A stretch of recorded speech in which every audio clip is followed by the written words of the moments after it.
औज़ुबिल्लाहिमिनश्शैतानिर्रजीम बिस्मिल्लाहिर्रहमानिर्रहीम। Dear viewers, welcome to Shaheen leaders academy Rawalpindi Pakistan. Viewers, आज हम आपके लिए बहुत ही एक इम्पॉर्टेंट वीडियो लेकर आ रहे हैं जिसमें हम आपके इंग्लिश के ग्रामर के कुछ ऐसे वर्ब्स हैं, कुछ ऐसे एडवर्बियल फ्रेजेस हैं और कुछ ऐसे इडियमेटिक फ्रेजेस हैं और इसके अलावा कुछ ऐसे आप के सामने आज हम प्रेपोजिशंस लाएंगे जिनका जो इस्तेमाल है वो कैसे किया जा सकता है और उनका इस्तेमाल अगर आप अपनी डेली कन्वर्सेशन में करते हैं, रिटर्न में या किसी एकेडमिक टेस्ट के अंदर करते हैं, तो कौन कौन सी ऐसी गलतियां हैं जिनसे आपने बचना है ताकि आप उनको अच्छे तरीके के साथ इस्तेमाल कर सकें और अपने जो एकेडमिक्स टेस्ट हैं उनको आप अच्छे तरीके से क्वालिफाई कर सकें आउटस्टैंडिंग नंबरों के साथ। जी, सबसे पहले हम देखते हैं द डिस्क्रिमिनेशन बिटवीन।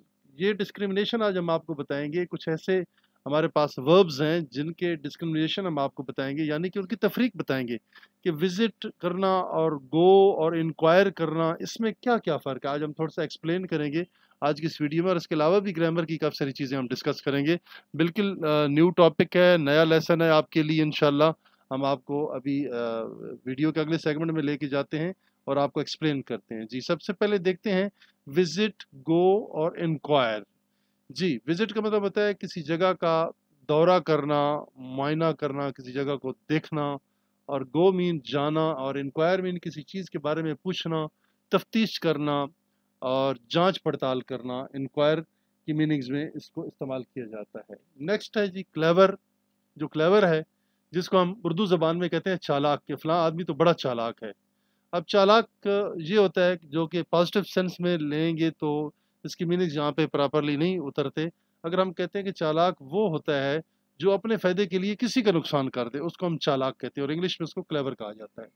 किसी को अगर हम इंटेलिजेंट कहते हैं तो इंटेलिजेंट उससे क्यों कहते हैं, हम इसको इंटेलिजेंट इसलिए कहते हैं कि वो ज़हीन है, बातों को अंडरस्टैंड करता है, बात एक ही दफ़ा उसको बताई जाए तो समझ लेता है और हर एक चीज़ जो उसको बताई जाती है उसको अपने दिमाग में फॉर एवर लास्टिंग टाइम जो है वो रख लेता है। ऐसे बंदे को इंटेलिजेंट कहा जाता है। वाइज कौन होता है जी? अक्लमंद। अक्लमंद के बारे में जहीन और अक्लमंद, इनका भी फ़र्क हम आपको बताएंगे। विटी क्या होता है? विटी, विटी इंग्लिश ज़बान का लफ्ज़ है जिसमें उर्दू में हम कहते हैं हाजिर दिमाग। कोई बंदा आपसे कोई अगर सवाल पूछता है, आप फ़ौरन बेधड़क होकर जवाब देते हैं और बिल्कुल वहाँ पे बर मौका और बर महल जवाब देते हैं, तो आपको विटी कहा जाएगा, हाजिर दिमाग कहा जाएगा। आगे एक लफ्ज़ स्मार्ट इस्तेमाल होता है हमारी डेली कन्वर्सेशन में, उसका भी आज हम आपको इस्तेमाल बताएंगे कि आप उनको कहाँ कहाँ पे इस्तेमाल कर सकते हैं। इन दी एंड हम यूज़ करते हैं कि ऐसा फ्रेज़ है एट दी एंड, आखिरकार, जिसके मीनिंग्स होते हैं, उसका इस्तेमाल कैसे और कहाँ पे किया जा सकता है, ये भी आज हम डिस्कस करेंगे। If I was, if I were. जी, ये क्यों इस्तेमाल करते हैं इफ़ आई वाज का और इफ़ आई वर का, ये भी हम इंशाल्लाह आपको नेक्स्ट पेजेस के ऊपर एक्सप्लेन करेंगे। टू जो प्रपोजिशन है और फॉर भी प्रपोजिशन है, इसका क्या इस्तेमाल है और इनकी क्या क्या डिस्क्रिमिनेशंस हैं, इस्तेमाल करने के दौरान इनकी क्या क्या हमने चीज़ों का फ़र्क रखना है। Should have, could have, would have और माइट हैव। ठीक है, ये भी हम आज आपको इस्तेमाल करना बताएंगे और सिखाएंगे कि इन इंग्लिश के जो डिफरेंट वर्ब्स हैं, फ्रेजेस हैं, इडियमेटिक फ्रेजेस हैं, प्रपोजिशनल फ्रेजेस हैं और इसके अलावा जो हमारे पास डिफरेंट प्रपोजिशंस हैं, उनका इस्तेमाल हम कैसे करते हैं और उनको किस तरीके से हम हैंडल कर सकते हैं अपनी डेली कन्वर्सेशन में। चलते हैं जनाब पहले अपने इस लेसन की तरफ। Visit, go, inquire, for. इसका मतलब है जी जाना, किसी जगह पे विजिट करना, जाना, किसी जगह का मुआयना करना, वहाँ जाके फिजिकली जाना। Visit used for famous place. Visit का लफ्ज़ आप कहाँ पे इस्तेमाल करेंगे? जब आप किसी मशहूर जगह पे जाते हैं। आप लाहौर में जाते हैं, मीनार पाकिस्तान है, बादशाही मस्जिद है, ठीक है जी। इस्लामाबाद जाते हैं आप कहीं पे, सुप्रीम कोर्ट ऑफ पाकिस्तान है, हाई कोर्ट है, वहाँ पे कॉन्स्टिट्यूशन एवेन्यू है, सदर हाउस है, सेक्रेटरीट है, नेशनल असेंबली है, इसके अलावा प्राइम मिनिस्टर हाउस है। तो ये फेमस प्लेसेस हैं, ठीक है जी। इन पे अगर जाएंगे तो आप विजिट का लफ्ज़ यूज़ करेंगे, गो का लफ्ज़ इस्तेमाल आप नहीं करेंगे। पब्लिक प्लेस, कहीं पे आप जाते हैं, किसी ऐसे पिकनिक स्पॉट के ऊपर जाते हैं, मरी जाते हैं या कहीं और पे पब्लिक प्लेसेस हैं वहाँ पे आप जाते हैं, तो इसके लिए भी आप विजिट का इस्तेमाल करेंगे। Where you want to stay for some moments. जी, ऐसी जगह जहाँ पे आपको कुछ लम्हात के लिए रुकना पड़े, जहाँ पे आप रुकना चाहें तो उसके लिए आप विजिट का इस्तेमाल करेंगे। जिस तरह की एक फ़िक्र आपके सामने हम बयान कर रहे हैं, look here, I will visit Minar Pakistan, मैं मीनार पाकिस्तान को विजिट करूंगा, वहां का मैं दौरा करूंगा, वहां पे जाऊंगा। गो का लफ्ज़ है used for going to any building any person individually. Go किसे इस्तेमाल करते हैं? कहीं भी चले जाना, किसी बिल्डिंग में चले जाना, किसी मकान में, किसी रोड पे, किसी बाजार में, किसी जगह पे आप इंडिविजुअली चले जाते हैं, दोस्तों के साथ चले जाते हैं, तो उसके लिए आप गो का लफ्ज़ इस्तेमाल करते हैं। विजिट और गो की आपको समझ आ गई होगी कि विजिट हम कहाँ इस्तेमाल करते हैं और गो का इस्तेमाल हम कहाँ पे करते हैं। ठीक है जी। I will go to school, simply हम स्कूल जाते हैं। I go to college, there are so many colleges, there are so many schools and institutions where we go. ठीक है, वहां पे विजिट आप कम इस्तेमाल करेंगे, नहीं करेंगे। इंक्वायर फॉर यूज्ड फॉर इयादत। जी, यहाँ पे जो इंक्वायर है, ठीक है, पूछना किसी से, और यहाँ पे एक लफ्ज़ और है इयादत। इयादत मीन किसी बीमार आदमी का हाल पूछना, उसके पास जाकर हॉस्पिटल में या उसके घर जाकर उसकी खैरियत दरियाफ्त करना, उसकी तीमारदारी करना। That is used inquire for. I inquired for his health. आपका दोस्त कहीं बीमार है तो आपने उसकी सेहत के बारे में जब पता की है तो आप कहेंगे आई इंक्वायर्ड फॉर हिज हेल्थ, मैंने उसकी सेहत के बारे में मालूम किया। जी, नेक्स्ट हम देखते हैं जी क्लेवर का। जैसे मैंने आपको पहले बताया, क्लेवर चालाक आदमी को कहते हैं, चालाक और होशियार। ठीक है, मकार आदमी जो होता है उसके लिए भी आप लफ्ज़ इस्तेमाल कर सकते हैं। इंटेलिजेंट ज़हीन आदमी को कहते हैं, वाइज अक्लमंद, विटी हाजिर दिमाग, स्मार्ट बहुत तेज ताज, हल्के वजन वाला, उसको हम स्मार्ट भी कहते हैं। Clever used for negative sense. Clever का इस्तेमाल हमेशा नेगेटिव सेंस में किया जाता है, यानी कि क्लेवर आप उसको कहेंगे जो बंदा अपने ज़ाती फ़ायदे के लिए अगले बंदे का बेड़ा गर्क कर दे, उसका नुकसान कर दे। ठीक है, तो ऐसे बंदे को आप क्या कहेंगे? यार तुम तो बड़े क्लेवर हो। ठीक है, but you have said him in negative sense. ठीक है, अब ये तो नहीं है एक बंदा जनाब अच्छी रनिंग कर लेता है, कोई फिजिकली काम परफॉर्म कर लेता है, तो आप कहें आप बड़े क्लेवर हो। ठीक है, आप उसे ये भी नहीं कह सकते, आप सिर्फ उसे ये कहेंगे जब वो एक नेगेटिव सेंस में किसी का नुकसान करके अपना फायदा करता है, तो ऐसे बंदे को आप क्लेवर कहेंगे। क्लेवर एक एडजेक्टिव है, उसको एडजेक्टिव के तौर पे आपने इस्तेमाल करना है। He is a very clever person, वो बड़ा ही जनाब चालाक और होशियार आदमी है। इंटेलिजेंट, इंटेलिजेंट किसे कहते हैं? आईक्यू लेवल हाई, जिसका इंटेलिजेंस क्वोशंट लेवल जो होता है, जो जिसकी जहानत का म्यार बहुत ज़्यादा होता है, उसको हम इंटेलिजेंट कहते हैं। क्विकली पिक्ड पर्सन, ऐसा आदमी, ऐसा शख्स, ऐसा स्टूडेंट जो किसी बात को फ़ौरन पिक कर ले, फ़ौरन समझ ले, हम उसको कहते हैं quickly picked person. He is an intelligent student. ठीक है जी, यहाँ पे हमने इंटेलिजेंट का लफ्ज़ इस्तेमाल किया एज ए एडजेक्टिव स्टूडेंट के साथ। नेक्स्ट लफ्ज़ है वाइज। वाइज कहते हैं used for experienced wise person. अब आप देखें, आपके वालिद साहब ज़हीन हैं, ठीक है, बट आपके जो दादा जान हैं या नाना जान हैं वो वाइज भी हैं, वो ज़हीन भी हैं और वाइज भी हैं। वाइज कौन होगा? ज़्यादा अक्लमंद कौन होगा? जिसके पास ज़्यादा तजर्बा होगा, वो नुकसान के रास्तों से बच बचा के निकलेगा और आपको ऐसा अच्छा पीस ऑफ एडवाइस देगा जिसमें आपका फ़ायदा होगा, नुकसान नहीं होगा। तो ऐसे शख्स को हम क्या कहते हैं? जिसका ढेर तजर्बा हो, बहुत ज़्यादा तजर्बा हो और ह्यूज एक्सपीरियंस हो जिसके पास, उसको हम कहेंगे wise. Don't make blenders, already have sense. वो कभी किसी किस्म की गलतियां नहीं करेगा, ब्लेंडर नहीं मारेगा।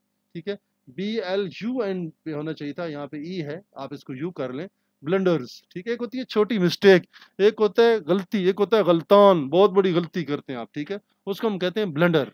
That is known as the blender. Already have a sense, लेकिन जो वाइज आदमी होता है ना, अक्लमंद, उसको पता होता है भाई मैंने अक्लमंदी से काम करना है, कहीं ऐसा ना हो कि मेरा कोई नुकसान हो जाए। Her mother is a wise lady, उसकी जो माँ है वो बड़ी ही एक अक्लमंद खातून है। विटी हाजिर दिमाग शख्स के बारे में कहा जाता है जो बिल्कुल फौरन जनाब जवाब दे और at the nick of time briskly और क्विकली जवाब दे, used in the positive sense. अब जो विटी होता है इसको हम कहेंगे यार ये तो बड़े एक अच्छे दिमाग वाला आदमी है। Ali is a witty student, Ali जो है बड़ा हाजिर दिमाग और बड़ा तेज तराज और फौरन जवाब देने वाला स्टूडेंट है, तालिब इल्म है। स्मार्ट जो काम वक्त लगा कर टारगेट अचीव कर लेते हैं, यू आर सो स्मार्ट। हाँ, स्मार्ट आप किसे कहेंगे जी? जो अपना पूरा वक्त लगा कर, यानी कि पूरा वक्त नहीं, अगर उसमें से कम वक्त लगा भी अपना काम कर लेता है तो आप ऐसे शख्स को कहेंगे कि वो बहुत स्मार्ट है। जी, इन दी एंड, एट दी एंड, ये कुछ इडियोमेटिक फ्रेजेस हैं, हम इनको कैसे यूज कर सकते हैं जिसके उर्दू में मीनिंग्स हैं आखिरकार, इन दी एंड, बिल आखिर। उर्दू ज़बान में एक लफ्ज़ है, बिल आखिर के मानों में उनको इस्तेमाल किया जाता है। इन दी एंड, आफ्टर कंसिडरिंग एवरीथिंग, कहते हैं यार हर एक चीज़ को तसव्वुर में लाने के बाद, हर चीज़ को सोच विचार करने के बाद, finally it could be word of comment, कहते हैं आखिर पे finally it could be a word of comment, कि आखिरकार वो जो लफ्ज़ है वो एक तबसरे के तौर पे इस्तेमाल किए जा सकते हैं। In the end only friends and the family matters, in the end only friend and the family matters, in the end I decided to stay at home. ठीक है, मैंने ये फैसला किया है कि आखिरकार मैंने ये फैसला कर दिया है, फैसला कर लिया है कि मैं अपने घर के ऊपर ही स्टे करूं, और मैंने ये डिसाइड भी कर लिया है कि that I have to stay at my home. At the end opposite of the start, ठीक है, इसको आप क्या कह सकते हैं, ये स्टार्ट का अपोजिट है। At the last point of something, किसी चीज़ का बिल्कुल आखिर पे पहुंच के, इख्तितामी मरले पे पहुंच के, आप उसके लिए एट द एंड का लफ्ज़ इस्तेमाल करते हैं। I pay my phone bills at the end of each month, हर महीने के आखिर पे मैं अपने फ़ोन के बिल अदा कर देता हूँ। At the end of his life, अपनी ज़िंदगी के इख्तिताम पर, there is a shop at the end of street, गली के इख्तिताम पर एक दुकान। एट द एंड का इस्तेमाल आपने देख लिया जी। इफ आई वाज, अगर मैं होता, काश, इफ आई वर, काश ऐसा होता, काश मैं होता। काश क्या होता जी, आप कोई भी ख्वाहिश कर सकते हैं, ख्वाहिश पे तो पाबंदी नहीं लगा सकती है। If I was, if you want to talk about something that could have happen in the past. If I was कहाँ पे इस्तेमाल करेंगे, एक ऐसी बात, ठीक है, पास्ट में ना आपके पास जनाब बड़ी अच्छी दौलत थी, बड़े पैसे थे, और आप जनाब हर चौथे दिन दुबई फ्लाई कर जाते थे, और हर महीने में एक आध जनाब टूर आपका यूके का और यूएसए का होता था। ठीक है, वो माजी में तो ऐसा होता रहा, लेकिन अभी माली हालात ख़राब होने की वजह से आप अभी जनाब अपने विद इन कंट्री भी ट्रैवल नहीं कर पाते हैं।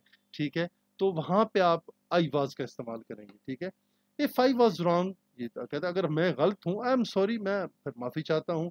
If I was rude to you, अगर मैंने आपके साथ कोई बदतमीज़ी की है, देन आई अपोलोजाइज, तो फिर मैं माफ़ी मांगता हूँ। ठीक है, इसका मतलब है कि अगर माजी में कुछ ऐसा हुआ हो, ठीक है, तो उस हवाले से if you want to talk about something that could have happen in the past, अगर वो माजी में ऐसा वाक़या हो चुका हो और अब हम उसका तदारुक करना चाहते हैं या उसको हम ख़त्म करना चाहते हैं, उससे परहेज़ करना चाहते हैं, तो उसके लिए आप इन अल्फाज का इस्तेमाल करेंगे। आगे है जी, इफ़ आई वर, काश कि ऐसा होता। इट इज़ यूज्ड फॉर काश, देखें ना ये काश के माना में, कि आपके दिल के अंदर एक ऐसी कुल्क उठी है, एक ऐसी ख्वाहिश उठी है, और आपके दिल के अंदर एक ऐसी बात आई हुई है कि काश यार ऐसा हो जाता। कभी कभी इंसान दूसरों को देखकर ये कहता है और अपनी ख्वाहिशात को लॉन्ग फार करता है और कहता है कि यार काश मेरे पास गाड़ी होती, काश मेरे पास बंगला होता, काश मेरे पास इतनी दौलत होती तो मैं गरीबों की मदद करता, काश ऐसा होता, काश मेरी सेहत ठीक होती तो मैं कभी भी ऐसा काम ना करता। तो इस तरह की जो बातें हैं वो आप उनके लिए एक ख्वाहिश का इज़हार करते हैं। When we wish to talk about something that is not true not real but we wish it was, कहते हैं न वो हकीकत है। अब सारे बंदे ख्वाहिश करें जी मैं सदर पाकिस्तान बनना चाहता हूँ, हम सदर पाकिस्तान बनना चाहते हैं, हम वज़ीर आज़म बनना चाहते हैं, हम चीफ जस्टिस बनना चाहते हैं, हम फलां बनना चाहते हैं, हर कोई बंदा ख्वाहिश करता है। क्या कहेंगे, इट इज़ नॉट ट्रू, सारी दुनिया भाई वज़ीर आज़म नहीं बन सकती, इट इज़ नॉट रियल, ये ऐसा नहीं होता हकीकत में, but we wish it was. देखिए अब जो कोई सदर भी है, जैसे भी है आपके, जहाँ भी हैं, जिस अपॉइंटमेंट पे हैं, वो लोग आखिरकार मौजूद तो हैं। ठीक है, सिर्फ आप विश कर सकते हैं, बट वो रियल में अगर आप नहीं हो सकते लेकिन आप विश कर सकते हैं, तो उसके लिए भी आप आई वर का इस्तेमाल करेंगे। इफ़ आई वर रिच, कहते हैं काश मैं अगर अमीर होता, तो बड़े जनाब तीर मारला क्या करता जी, आई वुड भाई, ये कार, मैं एक कार खरीद लेता। काश मैं अगर अमीर होता तो मैं कार खरीद लेता। इफ़ आई वर यू, अगर मैं आपकी जगह पर होता, इफ़ आई वर यू, अगर मैं तुम्हारी जगह पे होता, आई वुड स्टडीड हार्डर हार्डर, और मैं बहुत सख्त किस्म की पढ़ाई करता भाई अगर मैं तुम्हारी जगह पे होता। वालिदैन होते हैं ना, कहते हैं यार हमने तो पढ़ा नहीं है, लेकिन मैं अगर तुम्हारी जगह पे होता ना, तो मैं तुम्हें पढ़ाई करके बताता कि वाकई पढ़ाई कैसे की जाती है, स्टडी कैसे की जाती है। I would studied harder. Then if I were a bird, कहते हैं यार अगर मैं परिंदा होता। आप तो इंसान है, 150 किलो उसका वजन है या 100 किलो वजन है, आप उड़ तो सकता नहीं है। ठीक है, कहता है इफ आई वर बर्ड, काश मैं परिंदा होता। ठीक है, I would fly all the day, सारा दिन मैं उड़ता रहता। अल्लाह पाक ने इसलिए नहीं परिंदा बनाया कि भाई जाकर हो सकता है किसी का नुकसान ही ना करता रहे, बेहतर है जनाब आपको इस हालत में रखा है। तो ये देखें ख्वाहिश है, ख्वाहिश तो की जा सकती है, ख्वाहिश का पूरा होना ना होना ये बात की बात है, बट यहाँ पे ऐसी ख्वाहिशें की गई हैं जिनका पूरा होना मुमकिन नहीं है। ठीक है, तो भाई आपने मरते दम तक अमीर ही नहीं होना, तो क्या आपने खाक परचेज करनी है, कार तो आपने नहीं लेनी है, बड़ी मुश्किल से बाइक के ऊपर और कहीं बाईसाइकिल के ऊपर ही आप चलते रहेंगे। ठीक है, if I were you, I would studied hard. If I were a bird, अगर मैं परिंदा होता, आई वुड फ्लाई। ठीक है, अब अल्लाह पाक ने आपको इंसान बना दिया, आपके पास कोई जनाब कोई जादू तो है नहीं कि फौरन आप चिड़िया बन जाएंगे या फाख्ता बन जाएंगे और उड़ना शुरू कर देंगे। तो ये काम जो है that is not true, that is not real. लेकिन क्या है, but we wish it was. कभी कभार आप देखते हैं कोई काम किसी बंदे से नहीं होता और दरमियान में आप कूद के पड़ के कहते हैं ओहो अगर मैं इसकी जगह पे होता ना, काश मैं इसकी जगह पे होता तो मैं ये कर लेता। ठीक है, तो ऐसी चीजें जो कि अनरियल हैं, अनसीन हैं, अनट्रू है, उनके बारे में कह देना और उनके बारे में विश करने के लिए आई वर्क का इस्तेमाल किया जाता है जी। टू और फार का इस्तेमाल, ये कुछ प्रेपोजिशंस हैं अभी आपके सामने।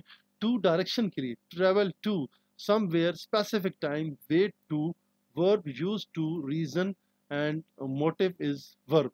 देखिए जी, टू का इस्तेमाल मैंने आपको बता दिया। Have you ever travel to Dubai, क्या आप कभी दुबई गए हैं? It is quarter to seven, ठीक है, it is quarter to seven. जिस तरह घड़ी में आप देखते हैं जी, it is half past, it is quarter to, 15 अभी पौने का टाइम हो गया, 7 का। I am waiting to go to a party, ठीक है, यहाँ पे टू का इस्तेमाल करें कि पार्टी किसी डायरेक्शन पे वहाँ पे मुनकिद है और आप वहाँ पे जाना चाहते हैं। ये studying in he is studying English to apply for job, ठीक है जी। यहाँ पे देखते हैं to apply as a infinitive के तौर पे इस्तेमाल किया जा रहा है। फॉर का इस्तेमाल कहाँ पे करेंगे? ट्रैवल फॉर टाइम पर्पस, किसी जगह के लिए, किसी वक्त के लिए फॉर का इस्तेमाल कर सकते हैं, किसी पर्पस के लिए और पीरियड ऑफ टाइम के लिए आप फॉर का इस्तेमाल कर सकते हैं।